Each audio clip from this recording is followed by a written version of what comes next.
Καλή σας μέρα. Χαίρετε. Σας καλωσορίζουμε στο 21ο μάθημα. Συμπληρώνονται 3 εβδομάδες από τότε που ξεκινήσαμε. Και τι ξεκινήσαμε? Ουσιαστικά ξεκινήσαμε ένα ταξίδι μοίησης.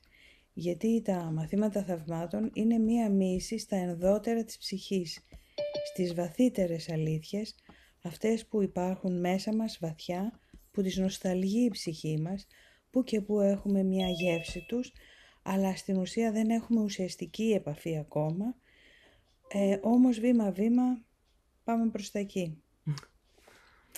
Και επειδή είναι μια μοίηση, σε όλες τις μοίησεις, με όλους τους συμβολικούς τρόπους, υπάρχει πάντα σε αυτό το ταξίδι του ήρωα μια αναμέτρηση. Μια αναμέτρηση με ένα δράκο, με κάτι δύσκολο, με κάτι τρομακτικό, με το οποίο πρέπει να τα βάλει για να απελευθερώσει την Βασιλοπούλα, για να πάρει τον πολύτιμο θησαυρό, για να κατακτήσει τη γνώση ουσιαστικά. Είναι συμβολική τρόπη για την κατάκτηση της γνώσης. Σε όλες τις μυθολογίες υπάρχει λοιπόν η αναμέτρηση με το δράκο για την κατάκτηση του πολύτιμου θησαυρού.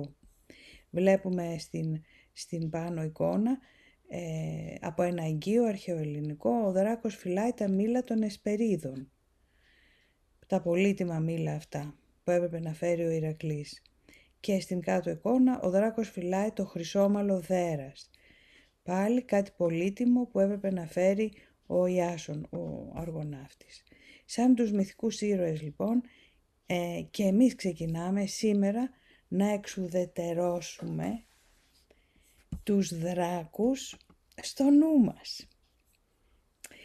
Πώς εξουδετερώνουμε λοιπόν και ποιοι είναι αυτοί οι δράκοι?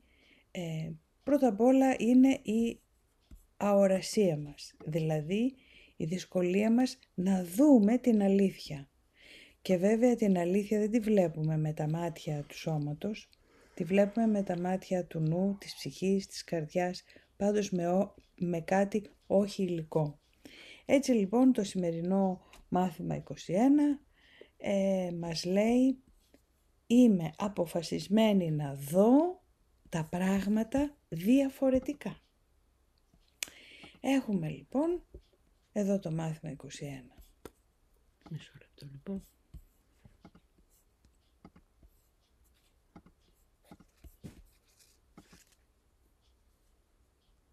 Είμαι αποφασισμένη να δω τα πράγματα διαφορετικά. Κατά τις περιόδους της σημερινής εξάσκησης άρχισε με το να επαναλαμβάνεις την ιδέα στον εαυτό σου. Είμαι αποφασισμένη να δω τα πράγματα διαφορετικά. Μετά κλείσε τα μάτια σου και εξέτασε το νου σου προσεκτικά για καταστάσεις περασμένες, τωρινές και αναμενόμενες, οι οποίες σου διεγείρουν οργή. Η οργή μπορεί να πάρει τη μορφή οποιασδήποτε αντίδρασης και να κυμανθεί από ελαφρύ εκνευρισμό μέχρι λύσα. Η ένταση του συναισθήματος που βιώνεις δεν έχει σημασία. Θα συνειδητοποιήσεις όλο ένα και περισσότερο ότι μια ελαφρά αίσθηση ενόχλησης δεν είναι τίποτα άλλο παρά ένα πέπλο που σκεπάζει έντονη οργή. Συγγνώμη. Αυτό που εδώ μας λέει είναι να μην πιάνουμε κλιμακωτά την οργή μας, αυτή είναι μια μικρή οργή, αυτή είναι μια μεγάλη οργή, και ανάλογα να εξετάζουμε αυτές και με αυτές να ξεσκούμεθα, αλλά με κάθε μορφή οργής. Γιατί πρόκειται για οργή. Δεν έχει σημασία δηλαδή πόσο μικρή ή μεγάλη είναι η μορφή της οργής. Το βασικό είναι το περιεχόμενο είναι ίδιο. Δηλαδή είμαι θυμωμένη. Μας λέει λοιπόν ότι ακόμα και η πιο μικρή ενόχληση κρύβει ένα υπόβαθρο μιας βαθύτερης οργής. Ακόμα και η πιο μικρή ενόχληση. Ακριβώς. Μοιάζει περίεργο αυτό, Ναι. Ή όταν λέω ότι είμαι ταραγμένη ή ανησυχώ ή αγωνιώ, υπάρχει μέσα μία ταραχή, μία ανησυχία, ένας θυμός, ας το πούμε. Ωραία. Συνεχίζουμε. Ναι. Θυμήσου ότι στην πραγματικότητα δεν γνωρίζεις τι διεγείρει το θυμό σου και ότι όλα τα πιστεύω σε σχέση με αυτό το θέμα δεν σημαίνουν τίποτα. Μας πάει και μας υπενθυμίζει το μάθημα 5 που κάναμε, 4 ήταν, μάλλον το 5, ότι ποτέ δεν είμαι ταραγμένη για το λόγο που νομίζω. Πιθανώς θα μπει στον πειρασμό να σκεφτείς πιο πολύ για ορισμένα πρόσωπα ή καταστάσεις, για τον απατηλό λόγο ότι είναι πιο φανερά. Αυτό όμως δεν είναι σωστό. Είναι απλώς ένα παράδειγμα της πεποίθησης ότι ορισμένες μορφές επίθεσης είναι πιο δικαιολογημένες από άλλες, πιο σοβαρές από άλλες. Αν ένα μικρό παιδί 2 χρονών μου πει είσαι πολύ κακιά, θα είναι διαφορετικό από το να μου το πει η μητέρα μου, να μου το πει ο σύζυγός μου, να μου το πει κάποιος άλλος που είναι σημαντικός για μένα. Έτσι λοιπόν βλέπουμε ότι υπάρχει μέσα μας μία αίσθηση έντονου θυμού που είναι η οργή, αλλά δεν έχουμε καταλάβει ακόμα γιατί το έχουμε αυτό και τι συμβαίνει και τι σημαίνει. Γι' αυτό όταν η άσκηση αυτή μας λέει είμαι αποφασισμένη να δω τα πράγματα διαφορετικά, στην ουσία μας καλεί να ανακαλύψουμε εμπειρίες και ψυχικές καταστάσεις που υπάρχουν μέσα μας, τις οποίες δεν έχουμε αντιληφθεί με τον τρόπο που μας προτείνουν τα μαθήματα θαυμάτων. Γι' αυτό και λέει διαφορετικά. Να δούμε και την καρτέλα την δεύτερη. Τη δεύτερη. Ναι. Εδώ λοιπόν Μισό λεπτάκι, παρακαλώ. είναι ένα ερώτημα, αφού μιλάμε για την οργή, για το θυμό που είναι υποφόσκων κάτω από αυτά που βιώνουμε ως απλές ενοχλήσεις, το ερώτημα είναι: είσαι αποφασισμένη να εξουδετερώσεις το δράκο του θυμού και της οργής? Θα ήμουνα εάν ήξερα τι κόστος έχω. Τι μου στοιχίζει αυτό. Τι σου στοιχίζει να συντηρείς αυτό το δράκο μέσα σου? Βέβαια, αν ήξερα δηλαδή ότι 5 λεπτά θυμού ταράσουν τόσο τις ημονογκλουμπίνες του ανασωπητικού μου συστήματος, μετά θέλω 6 ώρες για να επανέλθει το ανασωπητικό στην κατάσταση την κανονική, θα ήταν σημαντικό ενδεχομένως κίνητρο αυτό. Αν ήξερα επίσης ότι οι ασθένειες είναι κρυσταλλοποιημένη οργή η οποία με τα χρόνια έχει εκδηλωθεί τελικά σαν ασθένεια, θα είχα πολύ περισσότερα κίνητρα επίσης να απαλλαγώ από αυτό το δράκο. Αλλά η κάθαρση της καρδιάς είναι προϋπόθεση για την εσωτερική αφύπνιση. Η εξουδετερώση του θυμού και της οργής μας επιστρέφει τους θησαυρούς της ψυχής μας, την ευτυχία και την ειρήνη.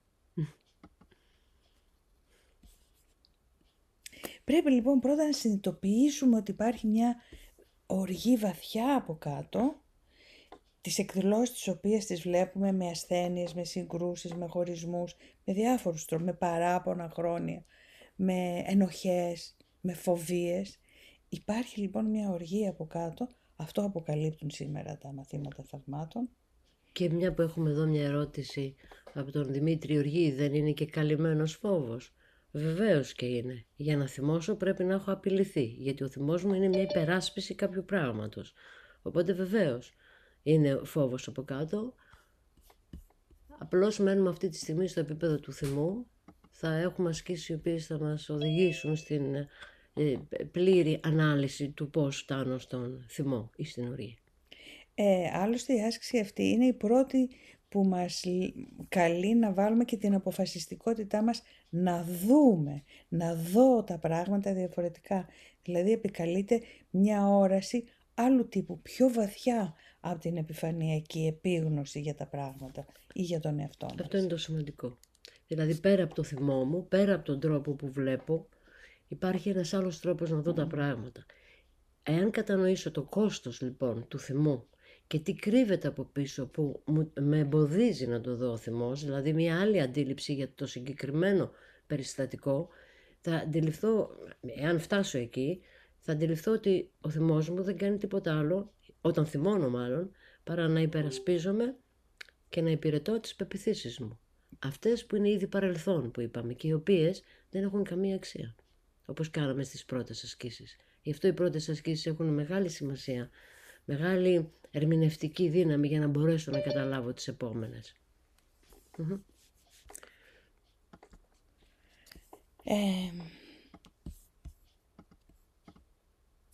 Πάμε στην εφαρμογή του μαθήματος. Πώς εφαρμόζουμε αυτή λοιπόν την... Καθώς εξετάζω το νου μου λοιπόν, καθώς εξετάζεις το νου σου για όλες τις μορφές τις οποίες σκέψεις επίθεσης παρουσιάζονται, κράτα κάθε μια από αυτές στο νου σου, ενώ λες τον εαυτόν σου, είμαι αποφασισμένος, αποφασισμένη να δω, μπορείς να πεις το όνομα ενός συγκεκριμένου προσώπου, διαφορετικά.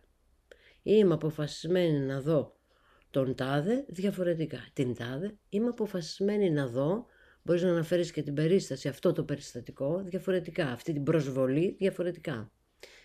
Προσπάθησε να κάνεις αυτές τις ασκήσεις με ένα όσο το δυνατόν πιο συγκεκριμένο τρόπο. Παραδείγματος χάρη, μπορεί να εστιάσεις το θυμό σου σε ένα συγκεκριμένο χαρακτηριστικό ενός συγκεκριμένου προσώπου, πιστεύοντας ότι ο θυμός σου περιορίζεται σε αυτό το συγκεκριμένο χαρακτηριστικό. Με ενοχλεί ο τρόπος που τρώει, παραδείγματος χάρη. Οπότε είμαι αποφασισμένη να δω τον τρόπο που τρώει διαφορετικά. Ή μπορεί να με ενοχλεί κάτι στη συμπεριφορά του. Είμαι αποφασισμένη να δω την κρίνια του, όπως την ονομάζω, διαφορετικά. Η σημερινή ιδέα λοιπόν είναι ολοφάνερα μια συνέχεια της προηγούμενης, του προηγούμενου μαθήματος. Αυτή τη φορά, εκτός από την εφαρμογή της ιδέας σε συγκεκριμένες καταστάσεις που θα μας ερεθίσουν στη διάρκεια της ημέρας, χρειάζονται και κάποια συγκεκριμένη περίοδοι και ιδιαίτερα συνιστώνται 5 φορές μέσα στη μέρα για ένα λεπτό ολόκληρο να το κάνουμε. Ας το κάνουμε αυτή τη στιγμή για ένα λεπτό όλοι μαζί.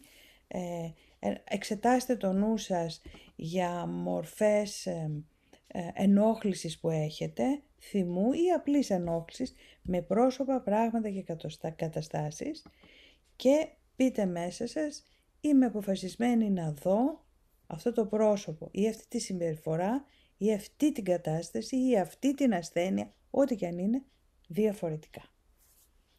Ας το κάνουμε λοιπόν αυτή τη στιγμή.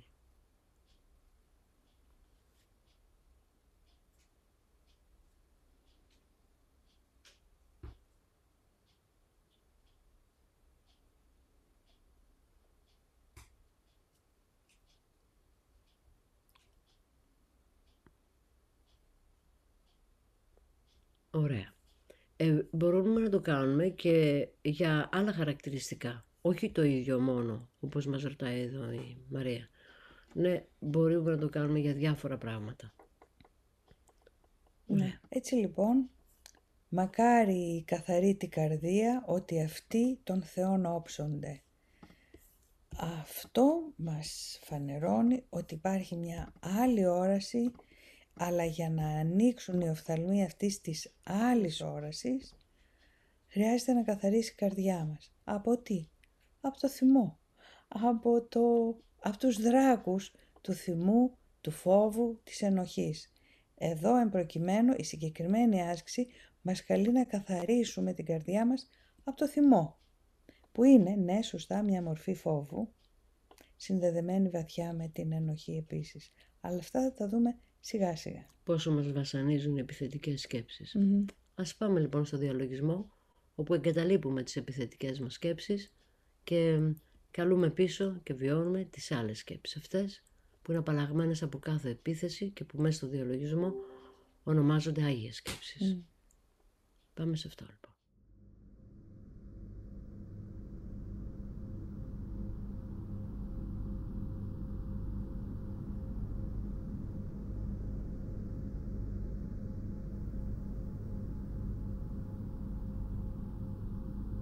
Έχεις πάρει μια αναπαυτική στάση για το σώμα σου.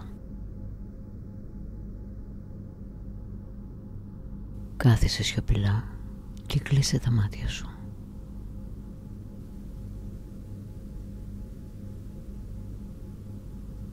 Σκέψου ότι το παρελθόν έχει περάσει. Το μέλλον δεν έχει έρθει ακόμα. Συνεπώς το μόνο που υπάρχει είναι αυτή η στιγμή, εδώ, τώρα.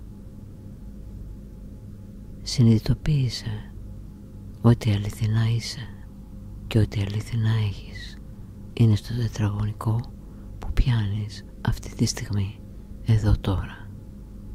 Και αυτό είναι αρκετό.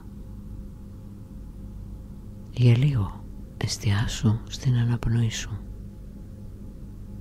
Παρατήρησε πώς εισπνέεις και πώς εκπνέεις. Συγκεντρώσου στην εισπνοή-εκπνοή σου. Με κάθε εισπνοή συγκεντρώνεσαι όλο και περισσότερο. Με κάθε εκπνοή χαλαρώνεις. Χαλαρώνεις όλο και περισσότερο.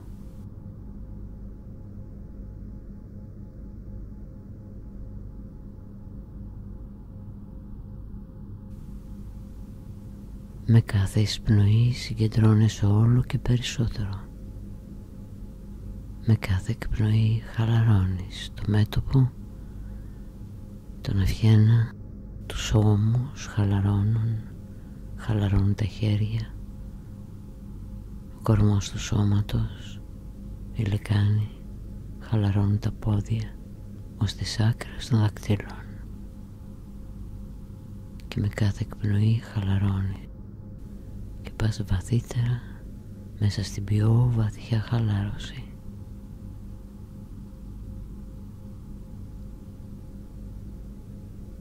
Με τη δύναμη της συγκεντρωμένης σκέψης και προσοχής σου μπορείς τώρα να φανταστείς, να οραματιστείς το κατάλευκο φως που σε περιβάλλει.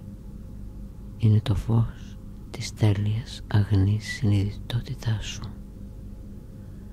Μέσα σε αυτό το φως νιώθεις σιγουριά, νιώθεις βεβαιότητα, εμπιστοσύνη, ασφάλεια και θεία προστασία.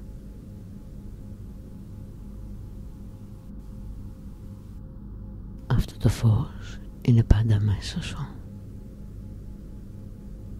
Δεν είναι από αυτόν τον κόσμο. Ήρθε μαζί σου από το πατρικό σου σπίτι και έμεινε μαζί σου επειδή είναι δικό σου. Λάμπει μέσα σου επειδή φωτίζει το σπίτι σου και θα σε οδηγήσει για λίγο να θυμηθείς εκείνον τον απέραντο κύκλο της ειρήνης σου που φέρνεις μαζί σου επίσης από το πατρικό σου σπίτι. Αυτός ο κύκλος της ειρήνης που φέρνει μαζί του το φως δεν μπορεί να χαθεί. Κοίτα πως ανοίγει μέσα στο φως ένας άλλος τόπος, λαμπρός, απλός, μέσα στο φως του ήλιου.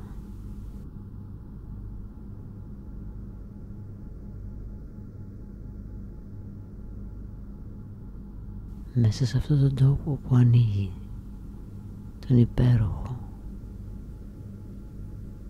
παρατήρησε πως περιμένουν οι χιλιάδες περιστέρια και κρατούν στο ράμφος τους ένα κλαδί ελιάς.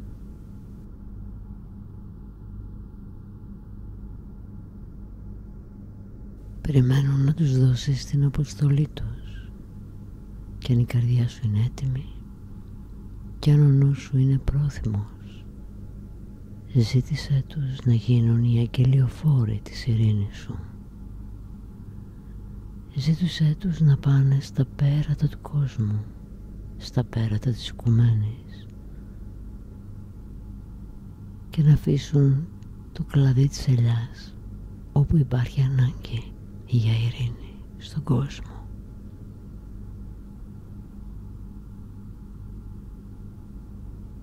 Και αν η προθυμία σου είναι αρκετή και η ετοιμότητά σου, θα τα δεις να ανασηκώνονται απαλά,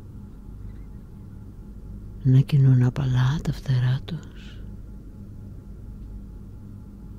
και να πηγαίνουν σαν αγγελιοφόροι της ειρήνης σου στα πέραντα της οικουμένης, να φέρουν το μήνυμα σαν μια ευλογία στις καρδιές όλων όσων το χρειάζονται.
τώρα έχεις κατανοήσει ότι όλα περιστέρια είναι οι άγιες σκέψεις σου που είναι πάντα εδώ, μέσα στο φως, εκεί που στέκεσαι, περιμένοντας να φέρουν το μήνυμα της ειρήνης, της σιγουριάς και της εμπιστοσύνης που φέρνεις μέσα σου από τον Άγιο οίκο σου.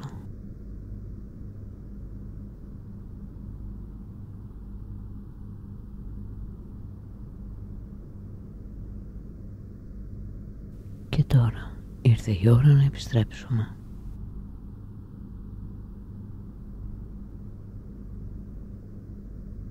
Επιστρέφεις με την ειρήνη στην καρδιά σου, στο νου σου, στα μάτια σου, στην κίνησή σου, στο βλέμμα σου, στην ανάσα σου. Έτσι που η παρουσία σου στον κόσμο να είναι μια ευλογία για όλους όσους το έχουν ανάγκη και ένα μοίρασμα για αυτούς που έχουν αναγνωρίσει αυτήν την ειρήνη μέσα τους. Επιστρέφεις και το σώμα σου το νιώθεις τώρα πιο υγιές, πιο εύρωστο, το νου σου αναζωογονημένο με διάβια. Και σιγά σιγά ανοίγεις τα μάτια σου. Ας είμαστε για πάντα ευλογημένοι.